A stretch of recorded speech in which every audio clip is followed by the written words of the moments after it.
Hi, my name is Walter. My name is Lady K. My name is Brian Soko, aka Soko7. This is Tahle We Dzinza. And you're Watching Connect. Create. Welcome to the Connect Create Music with Masters Masterclass. Meet the Masters. Walter Wanyanya is a creative and technology entrepreneur based in Harare, Zimbabwe, with business interests in South Africa. He's the founder of multiple tech and music production firms, an accomplished artist manager, founder and artistic director of the Jacaranda Music Festival. Lady Kuda is a versatile and sought-after media personality from Harare in Zimbabwe. Over the last 12 years, she's managed to do radio in 2 countries, Namibia and Zimbabwe. She's highly opinionated and has several awards in the bag. Brian Soko rose to prominence as the Grammy-winning producer behind Beyoncé's Drunken Love. He's also a 3-time BMI Hip Hop R&B Award winner. He's passionate and advocates for the arts in Zimbabwe, having launched Anashe Creative in 2013. Tahle We Dzinza is a multi-award winning vocalist, songwriter, composer and conversationalist. Her expertise is in singing, vocal training, songwriting, podcasting, theatre, social and cultural issues and interior design. Connect Create is supported by the British Council through the Digital Collaboration Agile Grant that helps to promote and enhance the profiles of women in leadership and to support creative skills development. I'm a creative entrepreneur. I'm based in Harare, Zimbabwe. I'm a tech businessman, if you want to call it that. I'm into IT. I run an IT business, and I also run a company that does music promotion, management, artist development. We run festivals and things like that. I'm on radio. I do a lot of Instagram live interviews. I'm also a media personality. I do a lot of MC gigs. And yeah, I'm just an all-rounded media personality. I'm a multi-platinum music producer, songwriter, and now artist. I go by Soko7. Soko7 comes from 7 was always my jersey number when I played soccer, so it just made sense to call myself Soko7. And I'm a Zimbabwean producer. I was born in Zimbabwe, raised in Zimbabwe, and I'm now living and working in the U.S. Music industry. My name is Robin Anesuke Tahle Dusikachaya Dawani. My stage name is Tahle We Dzinza, and Tahle is Shangani for light, We Dzinza is Shona. So in English translation, my name means the light of the generation or the happiness of the generation. I am age 23. I am a vocalist, composer, songwriter, and conversationalist. So yeah, that's me in a nutshell.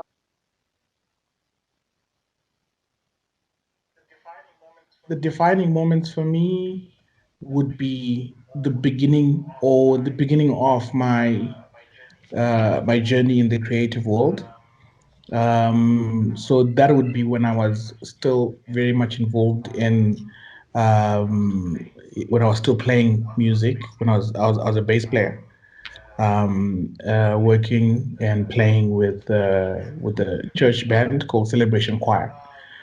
I would say those were very much defining moments because that's the beginning of my work in music. I worked a lot with Celebration Choir. I did a lot of touring. I did a lot of music, um, recording. We played almost every other day. Yeah, so those times and the years that I spent with Celebration Choir as a musician, for me, were defining moments, or where my foundation is, and everything I basically learned. A lot of what I learned and a lot of what I practice today is founded in those years when I used to be a musician. So I think if I hadn't played, if I hadn't been on stage, if I hadn't recorded, if I hadn't toured, I wouldn't understand what it takes, or what is required for a musician to be able to be on stage and perform. I've been doing this for, oh God, I think this is my 13th year. I started my journey in Namibia.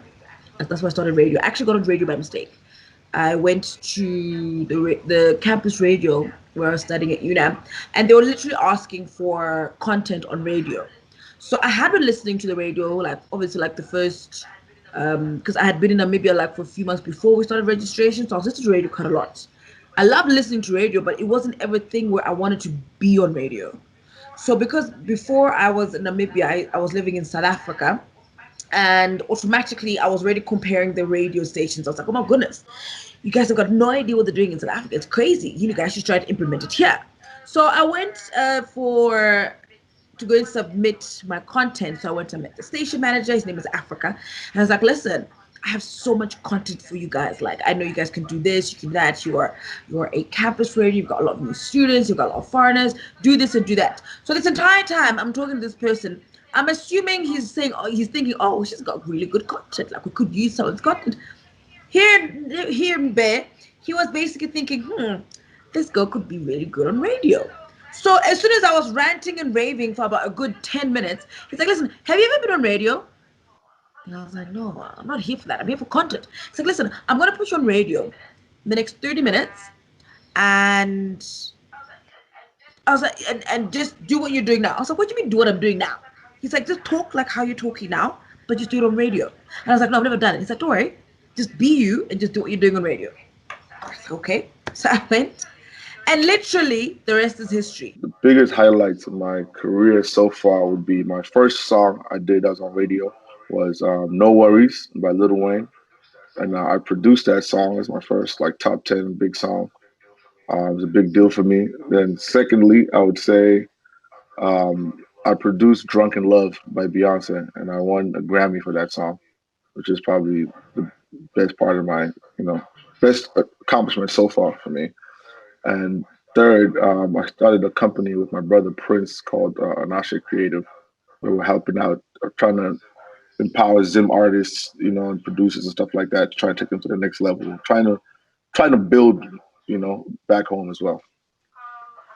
I think one of my greatest honors so far on my journey has to be being interviewed at the age of, I think, 19 by CNN for the Voices Inside Africa on the evolution of jazz music in Africa, as well as winning some national awards. Under my belt, I have 18 plus distinctions for vocal for vocal prowess. That's what they term it, with the National Institute of Allied Arts here in Zimbabwe, as well as being a part of the musical Bongile that won a NAMA award in Zimbabwe last year or the year before, if I'm not mistaken. As well as I've recently won the Zimmer Award, the Zimbabwean Music Award for the Best Alternative Artist for my first ever body of work called Rushesha. So that's my journey so far.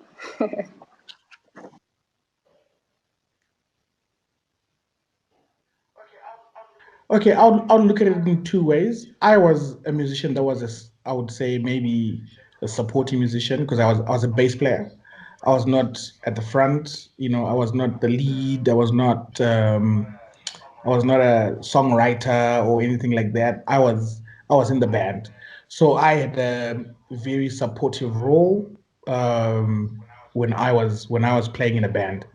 So there's that type of musician, and then there's also, the lead musicians, the people that are writers, your Oliver Mtukudzi, your Ja Praiser, your Winky D, those type of musicians. So I think there's different type of musicians. Then there are other musicians that are in the production space. The guys that are in the studio, you won't find them on stage performing. You won't find them on music videos, but they're musicians in production. So I would say there's different types of musicians that you'll find.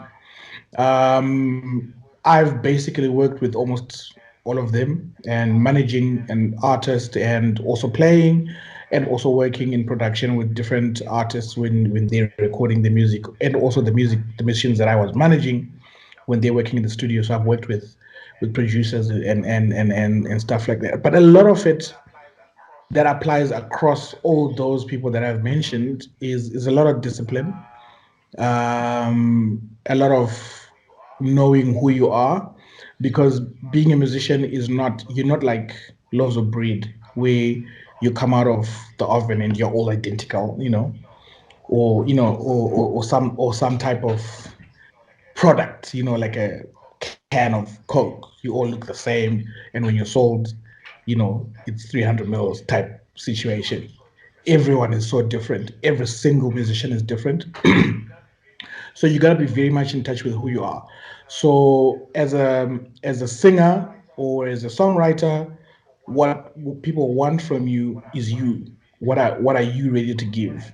So that identity, knowing yourself, is key, because if you try and be somebody else, or you think, oh, Jane is an amazing singer, let me sing like her, or Peter is an amazing writer, let me write like him, and so is an amazing guitarist, let me play like him. We actually gonna, the people, the world, the audience, people that are potentially gonna watch you or listen to you, are gonna miss out on who you really are, which is the unique person that you are.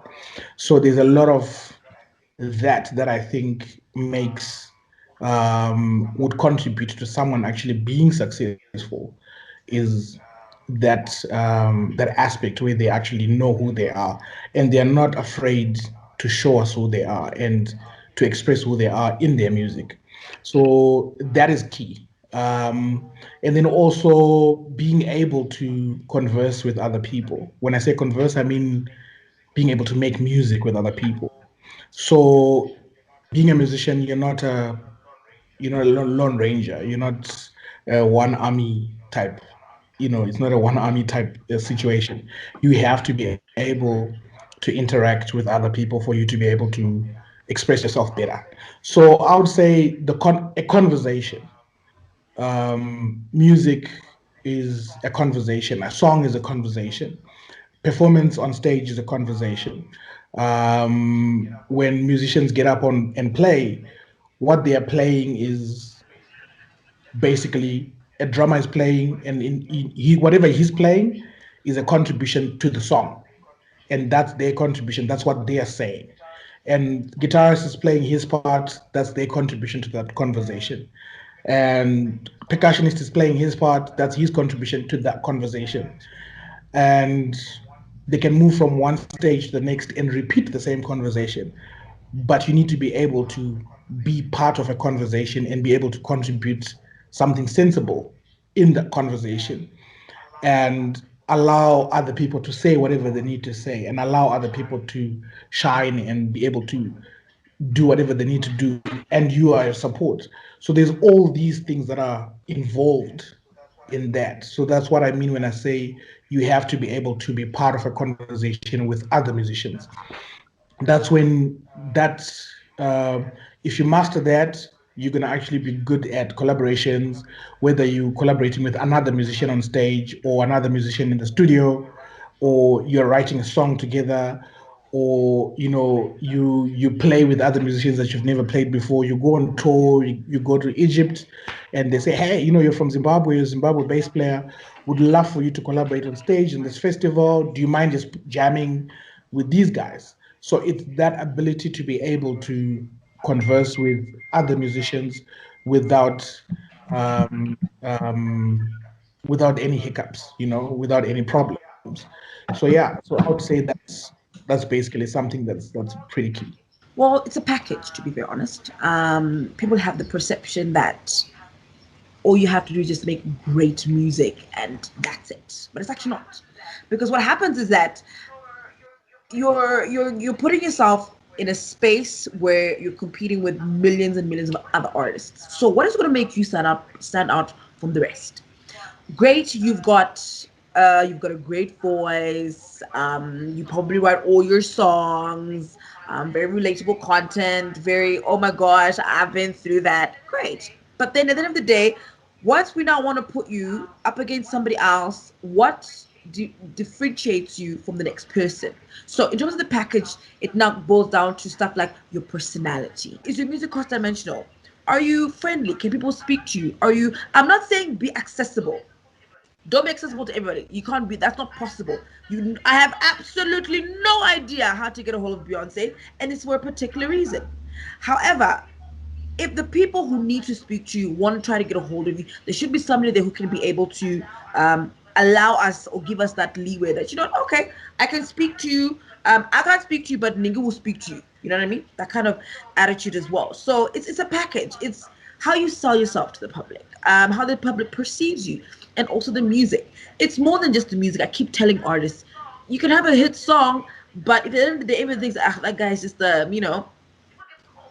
people get put off. It is very easy in this industry. Trust me, there is somebody 2 or 3 days or maybe 2 or 3 weeks later who's gonna come through and have a bigger song than you. But what's gonna keep you wanting people listening to you after the other person's stopped? It's a complete package. So that, in my opinion, is what I think makes a great artist. I don't think it's enough to just be talented. I think you also have to have the work ethic and be ready to put the work in, the hours, and then also study your craft. Look at people who came before you. What did they do right? What did they do wrong?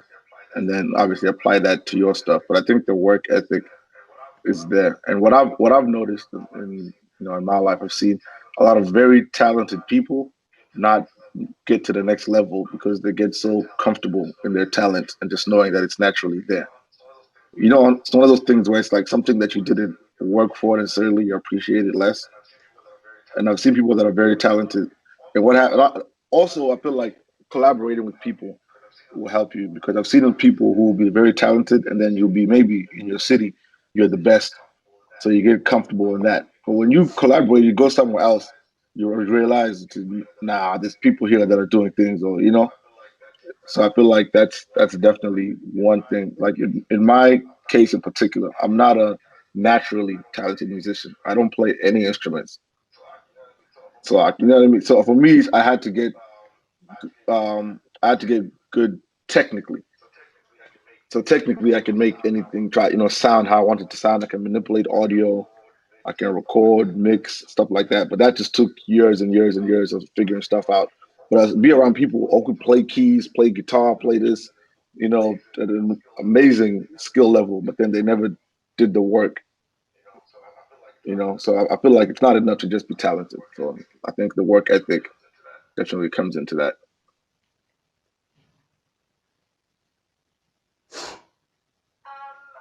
I would describe my sound as the um, extension of expression of the African people. And I think for the best way to describe how I got to my sound is to break it down and to define it. And I think this speaks into music and identity. So what is music? I think from a technical point of view, we can just term music in layman's terms as the cohesive structure of notes to create sound. But I think what's so crucial, especially I feel for this conversation, is that music is also a tool that is used for cultural integration and cultural expression. And then the question becomes, as African musicians, producers, and practitioners, music practitioners, does our music speak into what I've just highlighted? Is it an extension of African expression as we create our music? And then we get into identity. And I think identity can be broken down into two main issues: who we are and how we perceive ourselves to be. And when I was going through this, I had a moment of reflection, and I really discovered that it's possible to think of yourself in a way that you aren't. And so I think it is very critical to ask ourselves the question as musicians that when we create the products that we create, is it speaking into who we are as Africans? And how can we define who we are? Who we are is defined by culture. What is culture? Culture is mainly where we come from, our principles, our beliefs, our morals, and our way of life. And then the question becomes, as musicians, as music practitioners, is the music that we are creating, speaking into our way of life, our beliefs, our morals, so forth and so on. And those are the steps that I go sometimes on a daily basis, weekly, monthly, yearly, to be able to assess if I, as an artist, is staying true to the mandate, when it comes to musical expression as an African. I find that for an artist to find their sound, the way I help them to do it is I always ask them, I always say, play me something. Like, what are you listening to? I always have them play me what you're listening to. Let me go through your playlist and listen to certain things. And I can kind of listen to that and kind of know what tempos or what rhythms or what influences. And then, kind of knowing their background, I can kind of figure out which way we want to go with songs and stuff like that. But I personally, I never really like to define sounds and stuff like that because I've always found that, especially working with record labels, is that they'll describe something to you, and it's not. It's so I feel like it's open to interpretation because the label might be like, oh, we want to up tempo this and that with this mixed with R&B mixed with, and then whatever they described, how you heard it and what you create is going to be totally different from what they were asking for. So I prefer not to. I prefer to give examples of I want something like this, like this, like this song, something like that, than to use words to describe music because it's always going to be up to the interpretation of who you're telling. And I also find with me as an artist, I'm still figuring out my sound and stuff like that. But I feel like it's I'm very hip hop mixed with dancehall, which if you look at like I think the UK sound is doing that well. They're mixing the hip hop elements with the dancehall elements, making their own sound out of that. So I'm kind of so far kind of similar to that. A lot of hip hop, dancehall elements, and also another thing leaning before when I used to record, 'cause I write for a lot of people.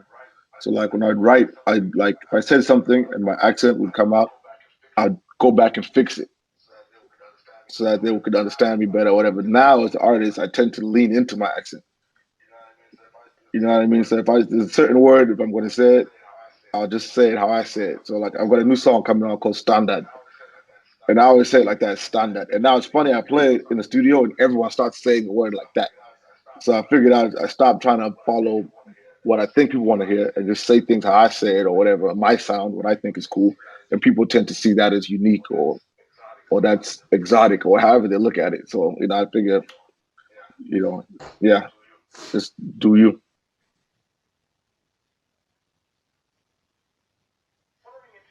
Following a trend is going to be the easiest and the quickest way for you to be noticed, for you to be heard, and for people to pay attention to whatever you say.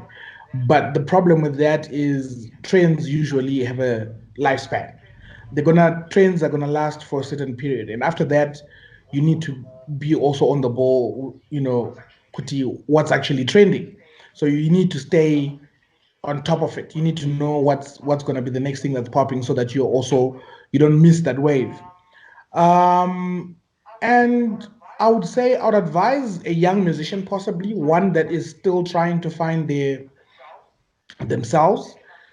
They can afford to kind of do the trendy thing, but without losing yourself. You can, if say Zim dancehall is what is trending, and you can also dabble in Zim dancehall as an artist if you're lucky enough to be able to, whatever your your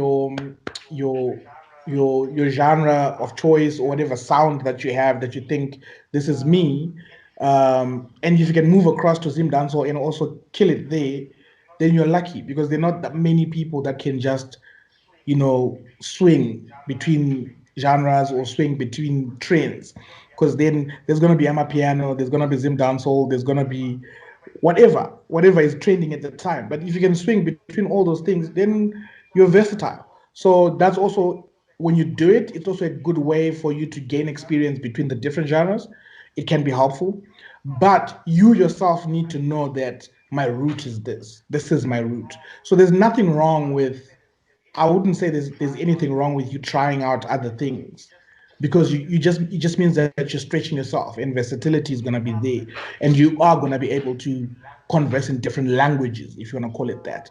So as a young musician, I would actually encourage you to try out different things, but don't now say, oh, because this is it, and then you lose your identity, and you now all of a sudden are now just rooted in rock, or you're now just rooted in jazz because when you were following trends you got stuck there. But do it for the purposes of you stretching yourself, for you finding yourself. Go to, okay, if I'm given a jazz, uh, uh, song, can I play it? Can I sing it? Can I do jazz? If I do reggae, can I do reggae? If I'm asked to do amapiano, can I do amapiano? All that kind of stuff. But don't forget your roots. So if you can, the sooner you can find your root, you can find whatever you call uh, your own sound, your own identity, then that's great. Then it means that when you do try something else, you're not moving away from it. You don't forget your root. The other way to do it, or the other reason why I would say somebody can do it, is for them, because whatever's trending is the poppy thing to, that's what's popping. If you're not known, and maybe your music or your genre or your choice of, or your identity is not necessarily for mass market, but then there's this type of music that's there that is gonna get you noticed quicker, then there's nothing wrong in you doing it as a strategy where you try out something, but it's with the hope that you're gonna be noticed, and it's gonna push your name, it's gonna push your brand or whoever you are. But then you need to then sway the crowd that you would have accumulated, or the people that now know that Walter is like this. You need to sway them back to who you are, because who we are is gonna last. That's what you do naturally. That's that's what's gonna be there forever. But the trendy thing is not always gonna be there forever, because today, this T-shirt could be trendy, but tomorrow it's not. So you can't wear it for the next 50 years. But my face is me. I can't run away from it. It's gonna be with me until the day I die. So you can't now get comfortable in the in that fact that, oh, I'm gonna be stuck in this, or I'm just gonna hold on to this on something that's temporary. But just be comfortable knowing that, okay, this is who I am. This is the permanent aspect of me. This is what I'm gonna give people. And if you notice anybody that's really left a mark as far as music is concerned, that particular person has always been themselves. And when we've lost most of those artists, we haven't had replicas of them. We haven't had another Hugh Masekela. We haven't had another Michael Jackson. We haven't had, another Oliver Mtukudzi. We can't, because there was only one. you know, there was only one, and those are the only ones that we still speak of. Those are the only ones that we still sing songs. Their songs, because they gave us who they are. They gave us authentically Hugh Masekela. They gave us authentically Michael Jackson. There is no other Michael Jackson. The minute you start doing the moonwalk, everybody's like Michael Jackson. They're not gonna say, "Oh, Walter, that's a new dance. We never seen that before." You know what I mean? So you need to know who you are. Try out other things, but come back to your root.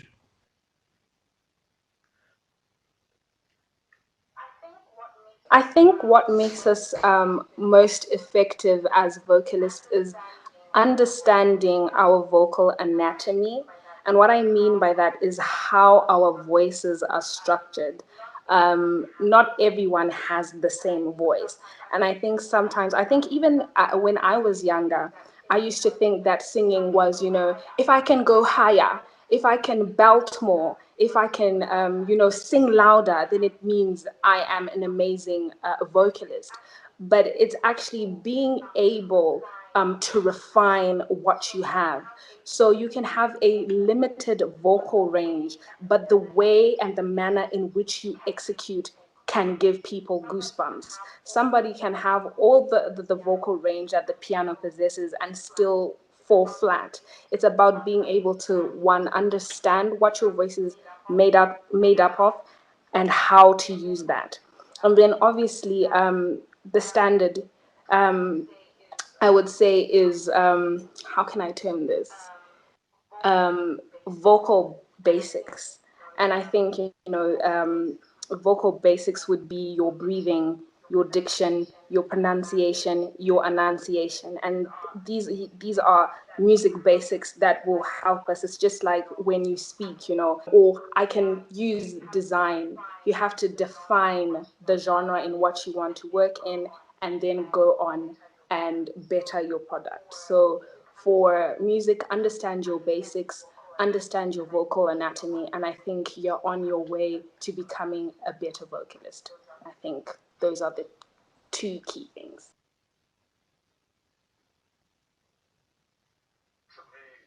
To me, when it comes to a beat, it's always. I mean, I separate it in my mind. It's always like there's the music, which is going to be the chords or the core of the whole thing, which is like the chords. And I mean, where is this thing going? Then I've got drums, and then I've got my bass. Then there's melodies on top of that, or if you want to put a vocal or whatever. That's what I consider when I'm going into. Those are like the four sections I consider. But so I would say that there's being a producer and being a beat maker is two different things, which is something I had to learn because there's people who can sit here and make 5, 10 beats a day, a lot of beats. And there's nothing wrong with that. There's a need for that. But that's being a beat maker, and there's very good beat makers, and you make a lot of beats. And if you're a beat maker, I'd advise you link up with some good songwriters or good artists so you can play them beats and they just go off and make the song. Being a producer, you end up making less songs because you're involved in more aspects of the song. So, like for myself personally, I'm a producer. I consider myself a producer because I might make the beat and then sit down with the artist, record the song with the artist, start adding elements. For example, if something's missing, I'd be like, oh, we should add some trumpets here. I'm the one who's responsible for making sure either I get someone to send me trumpets, someone to play the trumpets, or I replay them myself, or whatever it is. And also, yeah, you're basically responsible for the whole song. And then also you help to make decisions with the artist.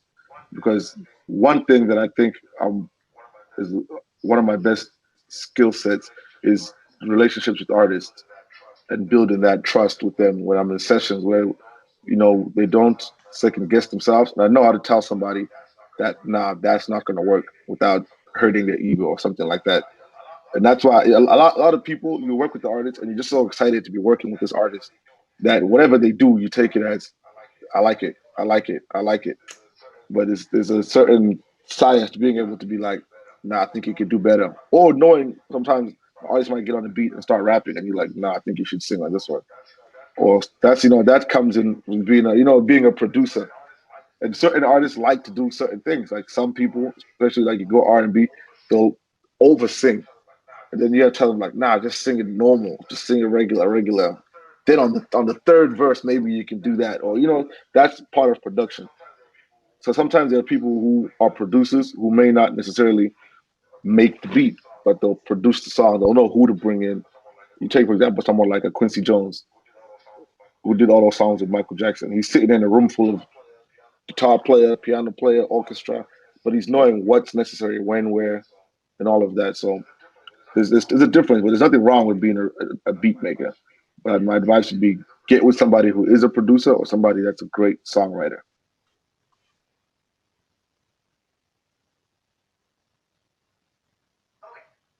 Okay, first of all, it goes back to what I said at the beginning.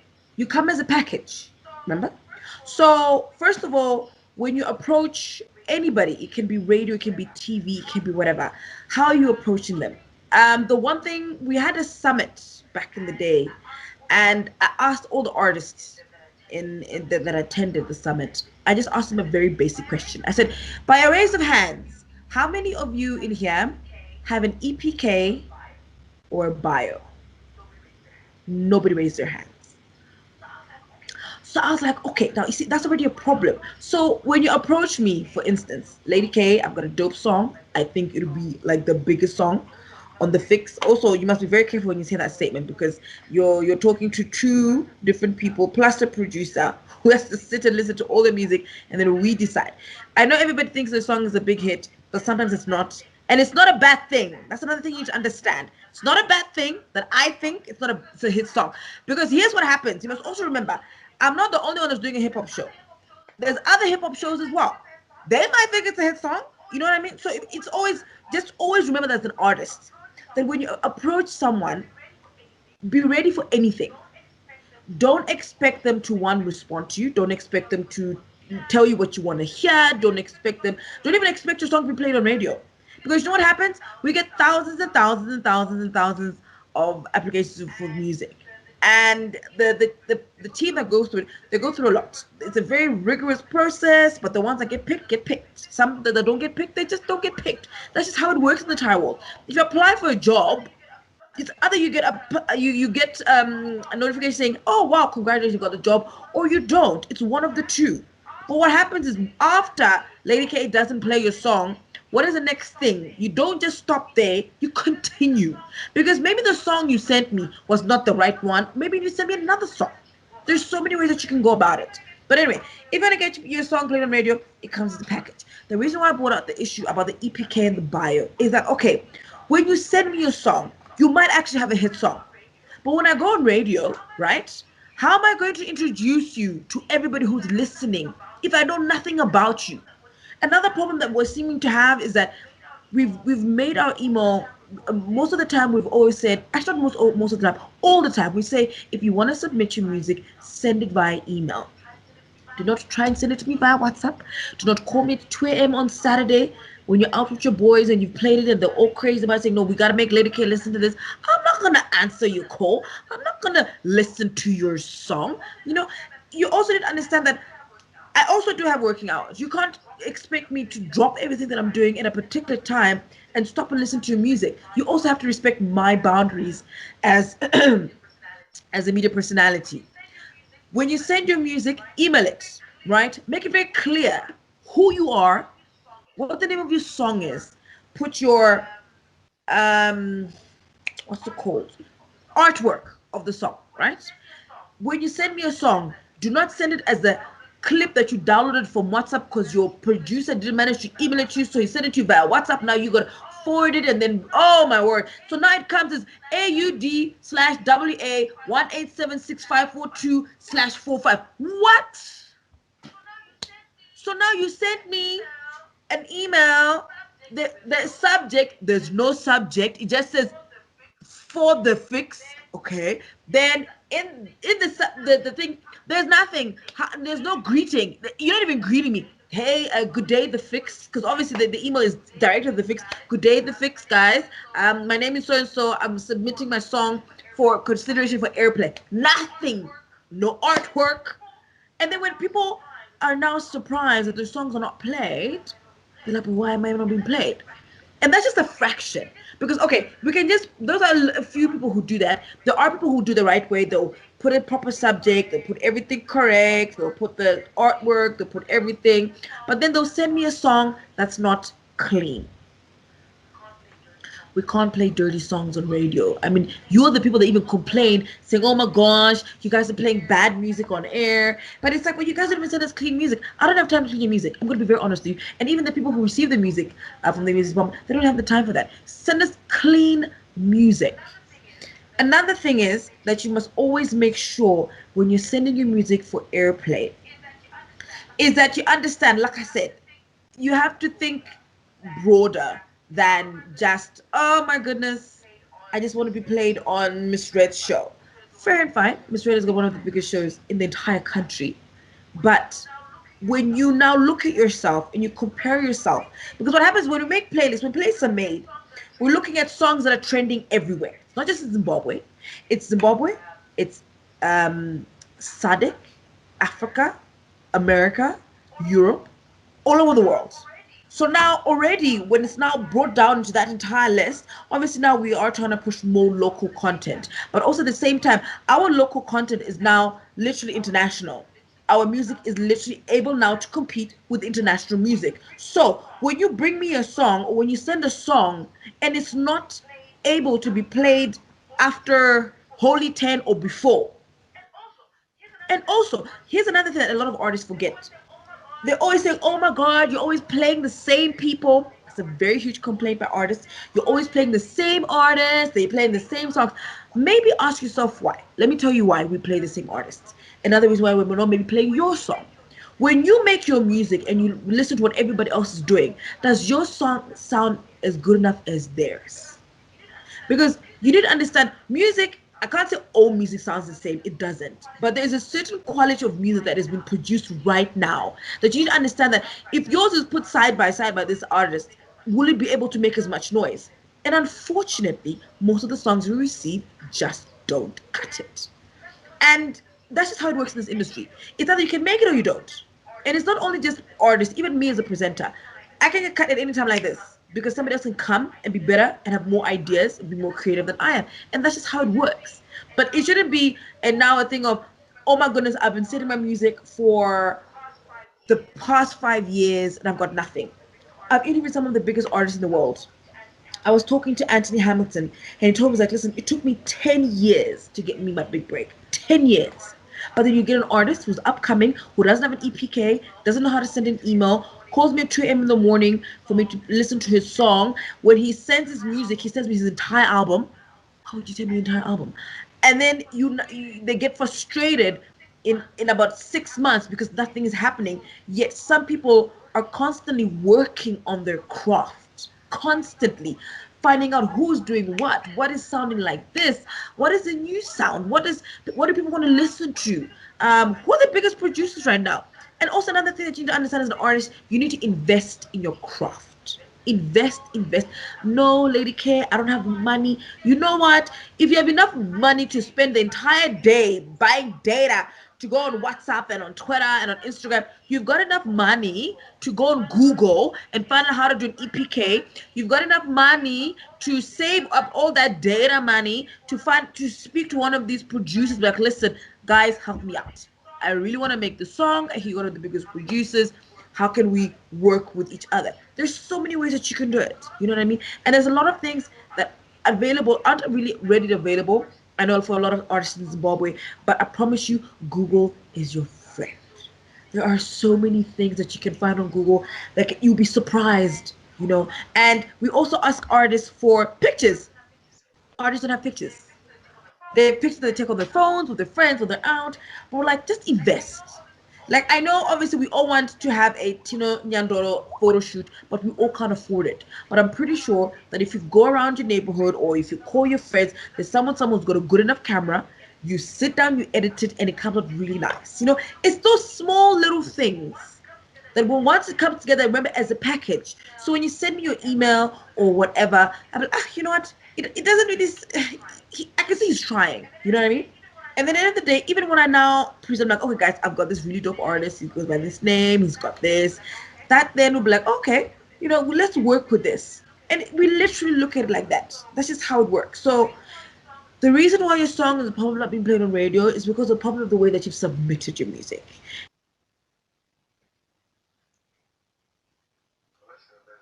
Listen, there's definitely a science to it. And the thing about it is that this science is seemingly changing by the week. It's seemingly changing. And I'm independent, so I'm trying to put every song myself. And one week it's okay, we have to figure out who's the good playlist stuff for Spotify, Apple Music. Next week it's TikTok. Next week it's okay, now it's this.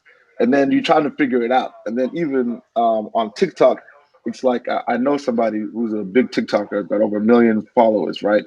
And they post videos every day, and they don't know which one's going to go viral. And there'll be a random video that goes viral. And then it's a friend of mine, so I'm like, okay. One time they did a thing where they posted 10 videos in a row with one of my songs on it.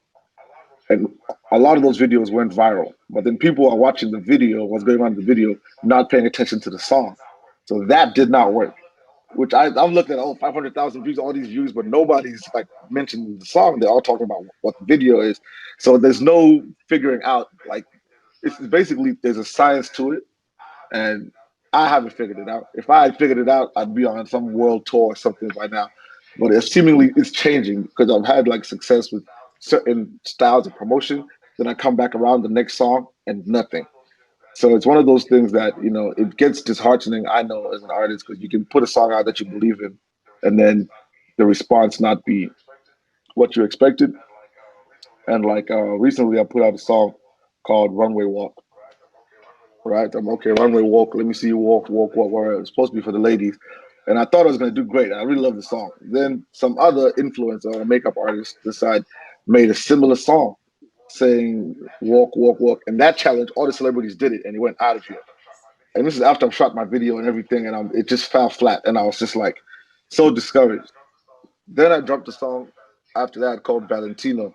And I make so much music, so it's hard for me to pick what song I'm gonna shoot a video for and what. So Valentino, I'm like, okay, this is a cool song. It's content. A few people will like it, and we'll just put it out there. Then I put it out there, and the response was like overwhelming to where now I'm like, wow, I feel like I shot a video for the wrong song. And the response was like not necessarily numbered metrically, not numbers like the YouTube numbers wasn't that. It was more the comments and people like organically posting the video on the Instagram or posting them playing at a party. That's why I'm like, people really like the song. If I shot the video for this one, this would have been. So it's one of those things where it's disheartening, but you have to just keep going and keep going. But the one thing I can say that keeps me hopeful is that let's say 4 or 5 songs from now, I have a song that goes through the roof.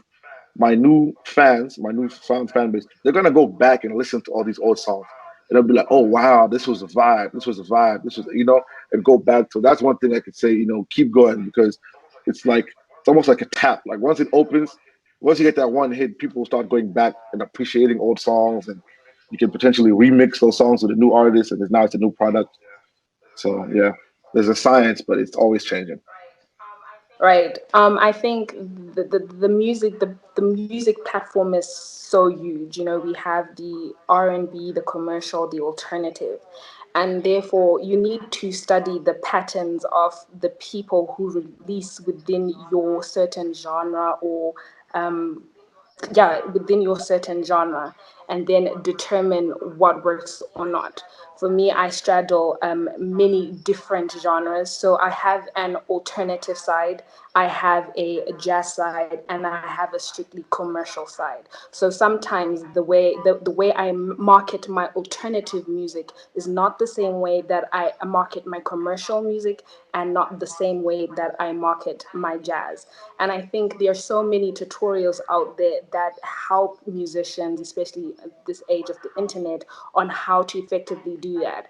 And I think other than the internet, the best way to go about that is to studying and mirroring some of the things that people in your fellow genre do. So there is a science to it. And I think it's not as hard as people make it seem. But with anything, as we keep on saying, it's trial and error. It's trial and error until you get it right. I think one thing we shouldn't get used to is the idea of, I'm going to release this, I'm going to plug it in, and then I'm going to have 1 million views. It doesn't work like that. It really doesn't work like that. Music with a strategy, and with anything, when you have a strategy, you have to keep on working at it to see results at the end of the day. So Brian was talking about consistency. Yes, consistency in creating the product, but also consistency in pushing the product. There needs to be a follow through. So don't give up if the first time you post something on YouTube, you've gone to publicists, bloggers, whatever, you've boosted your post on whatever platform, and it's 300 views. It happens. I've been there. It happens. It is what it is. But to keep on, and you find that 300 will turn into 500, 600, 700, and maybe one day it's 1 million, 22 million, who knows? But just keep at it.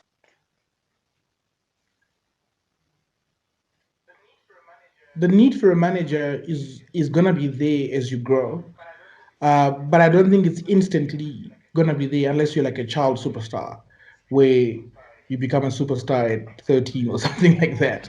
So where you'd have your mom managing you because you're too young, and now you've got 1 million. Like your Justin Bieber's, how that story happened. So you kind of need instantly a manager or a team of people even. I would say it's critical that you kind of manage yourself somehow in your founding years. Why I say it's critical, because when you manage yourself, you know what it takes to be a manager, or you know what you're gonna want in a manager. Because some people just ask for a manager because they want an admin person, not necessarily a manager. So when the person comes, they're expecting them to be the administrator or their PA, but your manager is not your PA. So you need to understand what a manager is. And if you don't know what a manager is, you're always never going to be satisfied when you actually engage one. And the manager is coming to do his job, but you're expecting him to carry your bags and to tune your guitar and to do all those kind of things. That's really not the manager's role.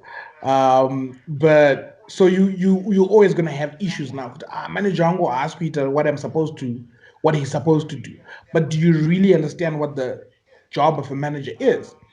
And I think in Zimbabwe, or actually everywhere, it's tricky to find the correct manager because really there isn't a training school or a college or university where they say, oh, we actually have uh, a situation here where we train artist managers.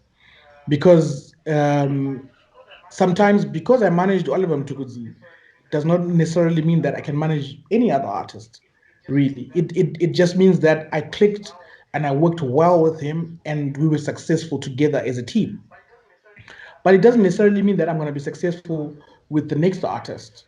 And I need to understand that. And I can't just be, oh, because this is what I did with this one artist, I can do it with every artist. That's probably why a lot of people haven't seen me jump onto the next act and say, oh, I'm managing so and so now.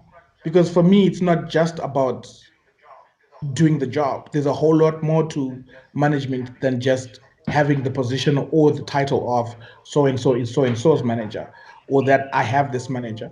So I would say manager, you don't really need one if you can do the job yourself. And when it becomes overwhelming between the creative aspect and the management aspect, now you've got a lot of work on your hands. Then I would say, then possibly find somebody that's going to help you. And sometimes, because now you know what a manager does, it also may be a good idea to even grow a manager. Like, find somebody who you think you can even train to then effectively become your full-time manager. You can show them, good, okay, this is what I want, this is what I want done, this is what I expect. If you don't have the money, because you're gonna find a manager that has been managing for a long time and is gonna want a lot of money. Maybe you don't have the money. You're not getting that many gigs and there isn't that much income for you to be able to afford a manager. Then get somebody that you can grow with, that then comes and helps you, and then you then kind of train them to become the manager and make sure that they're also learning from other people and that kind of thing. Then you're not really going to have any issues. Yeah, but it's management and artists, it's a tricky one. But I always say management is like a marriage. It's you don't just go around marrying every Tom, Dick, and Tawanda just because somebody is available for marriage. So it's a very tricky one. So you have to be very careful about it.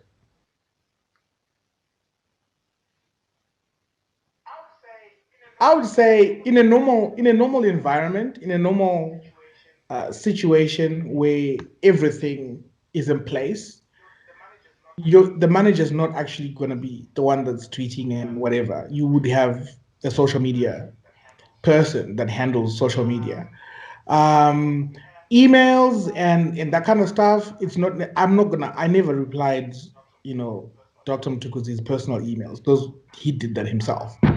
But if he got an email that was business related, then he would forward to me and introduce me to the person and say, this is my manager, you can carry on there. Or and then he's copied in on the emails, and then we carry on with that business, whatever. So I would say a manager is there to enhance the artist's journey, and is there to enhance the business aspect of the artist, so that the artist can concentrate on the creative. Because I'm not there to be a creative, even though I can advise and I can say creatively, if we do this, or if we go this route, it's going to make business sense here. So I'm there to bridge the gap where I understand my creative and understand my artist. And me understanding my artist means that I'm going to advise him and I'm going to steer him and I'm going to make sure that whatever we're doing means that we are progressing financially, we're progressing as a brand. He's not, the brand is protected, all those issues.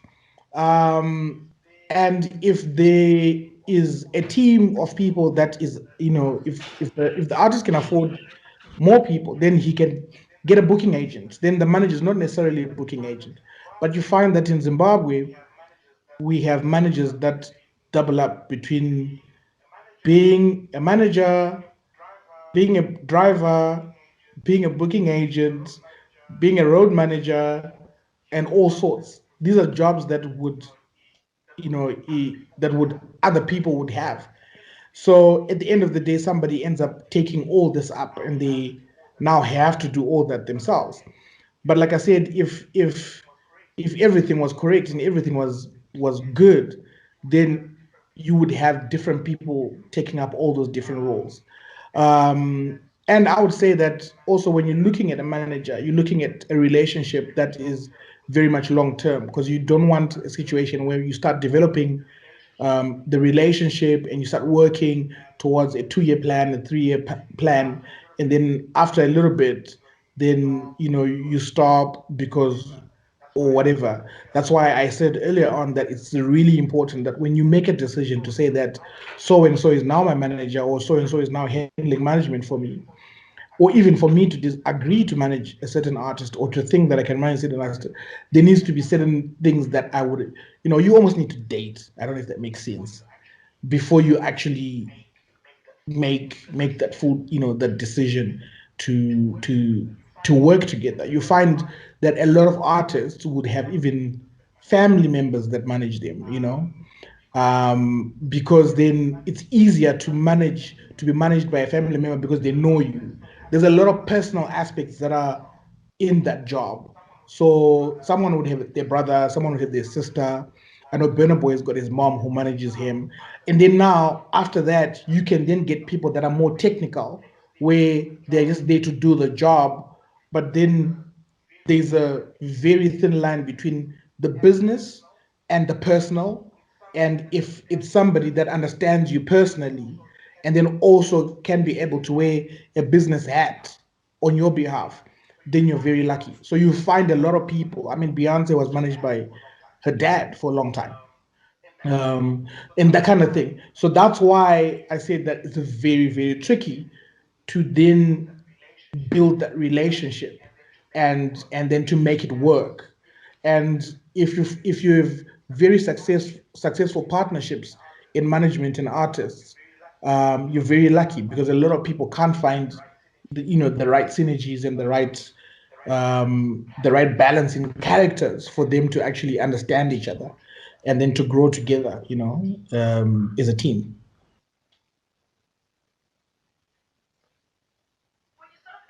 When you start off in the industry, I promise you, you're gonna do a lot of things for free. I know people say these days exposure doesn't pay my bills, but I promise you, when you're starting off and you're going into a very well established industry, it is going to be very difficult for you to break into it unless you've got a Michael Jackson. I don't know what kind of talent you need to have that is maybe not there, but you have to humble yourself. You really, really have to humble yourself. You also need to remember that nobody owes you anything. Nobody owes you anything. No one is gonna sit around and be like, oh my goodness, I need to make sure. No, you have to work, and you have to work 10 times as hard, especially now that everything is going digital and everybody's got access to everything and everybody can go online and do this and do that and go read. Everybody can do anything now. What's going to set you apart from everybody else? And the one thing that I've noticed that is setting a lot of people apart from everybody else is the work ethic. People get bored or they're just not interested, or they don't realize that there's someone who's even hungrier than you standing right behind you, and they're just waiting for you just to make that one false move. So you have to constantly be hungry, humble yourself, and work hard. The industry is not for the faint-hearted. You also have to have very thick skin. Not everybody's gonna like you.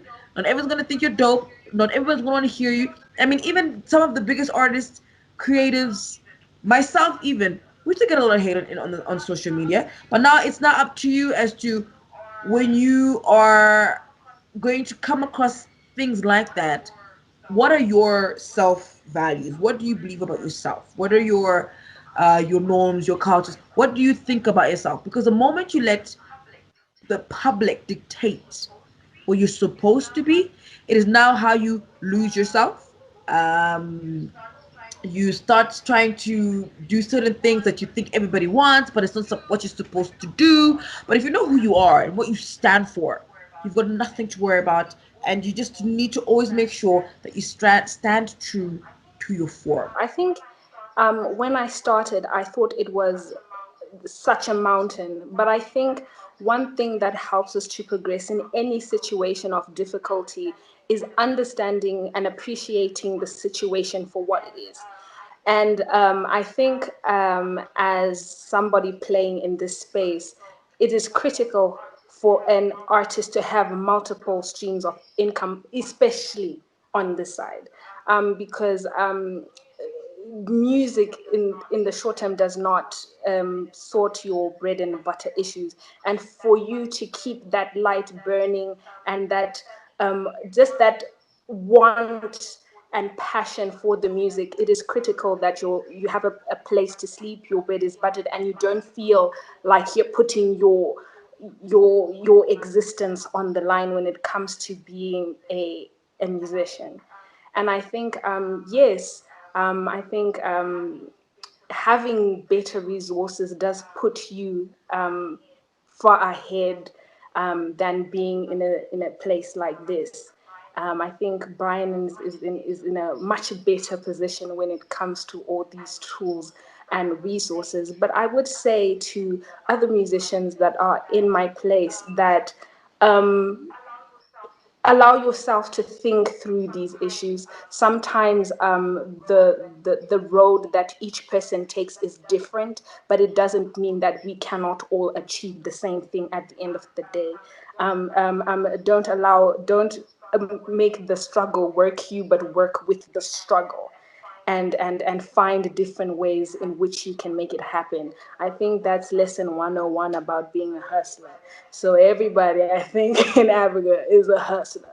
You have to work with the problem in order to get ahead of it. So I think, yeah, that's what I have to say. I work with a lot of producers and artists, people that I know that are in Zim. So I know the situation is dire and it's disheartening, but the I feel like where the industry is, our industry in Zim, does not reflect the talent because the talent is there. It's undeniable. It's there. I was working with one of these big Nigerian artists once, and he was telling me, he's like, Zimbabwe's got some of the dopest producers. He's like, oh, I worked with Tags, I worked with Mr. Camera. He's just naming producers, and he's saying that the talent is there.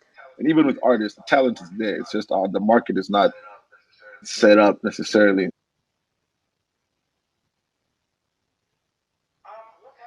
What's happening with me? I'm busy working on obviously the Jacaranda Music Festival for this year for 2021. We're gonna have it again, obviously in October as we usually do it. And this year it's gonna be from the 8th and the 9th of October. That's when we have the music performance days, the festival itself. But the festival this year is growing, obviously. We're growing it from it just being 2 days to a possibility of it going to be more than 2 days, 2 days of performances. But then we're going to have more days of actually workshops. So workshops is basically going to be what we've just been doing, um, but on a bigger scale. We're going to have people coming through to Zimbabwe, some music professionals that I've been working with, the relationships that I've built over the years. And we're going to have more of those people coming through to Zim to actually share in person, the same things that I've been sharing about their experiences, what they've learned. We're going to have musicians that are coming and also sharing at those workshops. and not necessarily perform, but they're going to come through to speak, because we believe that the education aspect, the educational aspect, is very key and is very important. And sharing of knowledge and information is super key and very important. So if I die with everything I know, then what's the point? We need to be able to teach so that we can recreate people that will do big and better things than me. If I've done, you know, A, B, C, D, the next person that I teach needs to do way better than me. They need to go from D, E, F, G, and so on and so on. So if I'm not teaching and if I'm not creating people that are gonna send me to retirement, then I haven't been successful at what I'm doing. But I need to know that in 10 years' time, I take a step back and then others take over and do better than me.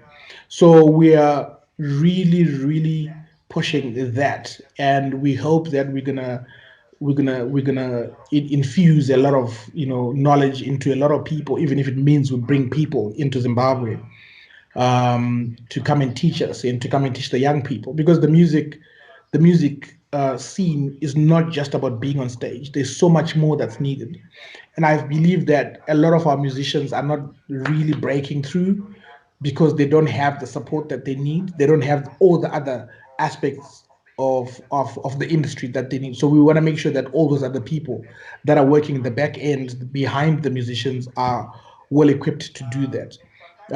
And sometimes I think we actually have a lot of people like you and I are passionate about music, but we're not musicians per se. We could force ourselves and say, oh, I'm just gonna play bass. I'm just gonna play. But I don't believe that I played bass for me to become a permanent bass player for someone else. I believe that I was playing bass for me to understand what it's like, and then do the job that I do now with a little bit more information. So there are actually people that think they're musicians, that think they should be on stage. We need to get those people off the stage and get them to manage artists, and we need to get them off the stage and get them to help artists, because to be honest, they're not doing us any favors by staying on stage. They need to get off and actually push and help artists that need managers, artists that need road managers, that need admin people. We need people to start other festivals besides Jacaranda. We need a festival every month in Zimbabwe, every weekend, that kind of thing. So yeah, so that's basically what's up. And yes, I'm getting a new bike, and yes, there's a new festival. To be very honest, for the when COVID happened, I had like literally, I have a little notebook and I plan everything out and I write everything. I plan. But literally everything that I wanted to plan went completely out the window. But I'm actually glad that happened, because what happened was, with lockdown, it unlocked a completely different um, area that I tapped into, which is obviously the online stuff and everything like that. So, because I've tapped into that, it is definitely something that I'm going to continue with. I am enjoying the online space. I mean, I was just used to radio, and I wasn't really doing much other than that. But definitely, my interviews are going to get bigger. The amount of people that I have on standby, because Lady K broke her ring light and she can't do interviews without her ring light. Oh my God, guys, like I'm delayed right now. But the minute I get my ring light, oh my God, we're back. And I definitely want to increase my. For me, it's all about increasing my network. I was very comfortable just being a media personality within Zimbabwe, but now in Zimbabwe and Africa. But I've realized that, oh my God, no, what? You can literally be able to completely expand your brand worldwide. And that's what I'm trying to do right now. I want to be able to expand my brand worldwide, where I'm the go to person for uh, artists overseas who want to get coverage within Africa. That's my goal. And that's what I'm basically going to be working on. Watch this space. Your girl has a lot of things up her sleeve. So yeah, that's what I'm basically trying to do at the current moment. And obviously with the world, with the way things are now, things have definitely changed. It's not as easy as it is just to migrate and go, oh, I'm just gonna go see this person do everything like now. We're doing all these meetings over here, we're doing I mean, I'm pretty sure if there was no COVID, this entire masterclass would have been done in a place and people have come to watch us live, but it's not possible. So I'm going to literally work with what I've got right now, but that's definitely what I want to do. I definitely want to expand my brand worldwide. So when you go to the interviews that is on the Zfm Stereo IGTV page, you'll find that it's just a chat.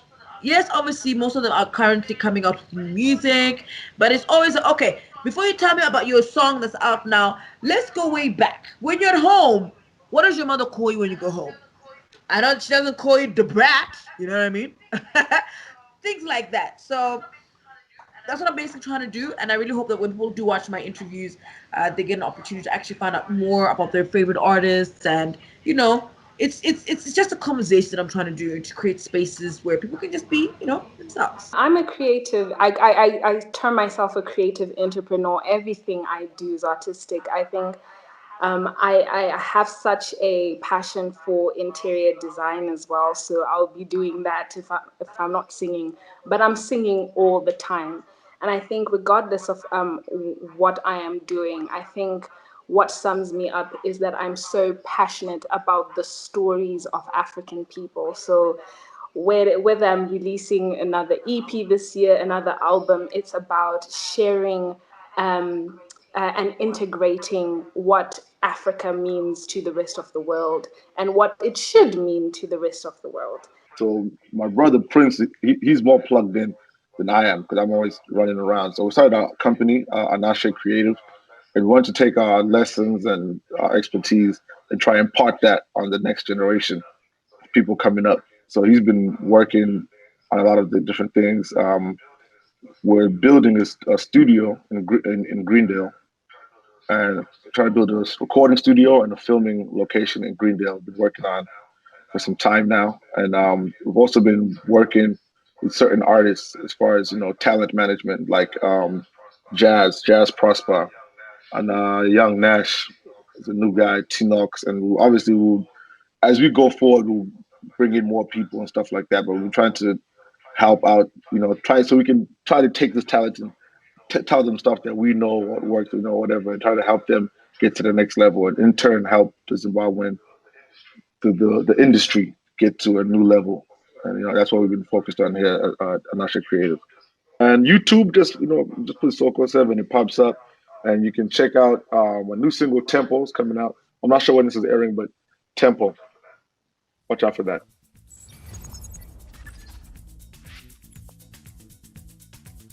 That brings us to the end of this masterclass. Thank you for watching Connect Create. Did you enjoy this masterclass? Make sure you like, share, and follow us on all our social media platforms. If you would like to receive exclusive content and behind the scenes of this masterclass, make sure you click the link in the description and sign up for the Connect Create directory. This project was brought to you by AfriDigital in partnership with creativestribe.zw, supported by the British Council through the Digital Collaboration Agile Grant that helps to promote and enhance the profiles of women in leadership and to support creative skills development.